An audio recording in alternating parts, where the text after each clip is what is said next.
محبوبة العراقيين البقلاوة العراقية. اليوم راح نسوي وياكم البقلاوة العراقية يم محلات نوزاد الشكرجي. تعالوا وياي خلينا نشوفكم خطوات العمل. المرحلة الأولى على مود نسوي البقلاوة، هنا نمشي العجينة وبعدين نخلي عليها طبقة من النشا. بالمرحلة الثانية راح نلف العجينة بهاي الطريقة. بهاي المرحلة راح نفتح العجينة بهاي الطريقة مثل ما موجود قدامكم. هسه هاي الخطوة نربط العجينة، من يكمل ربط نرش الفستق فوقها. تكملنا مرحلة الربط، نجي المرحلة قبل الأخيرة نرش الفستق، داريها بالفستق على مود تطلع طعم أطيب.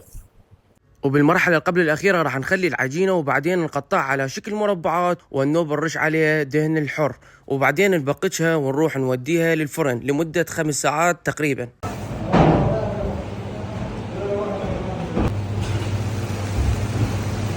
وبعد ما تكمل نروح نودي الصينية للمعرض ونرش عليها الفستق الحلبي. اليوم أنا جيت يم محلات نوزاد الشكر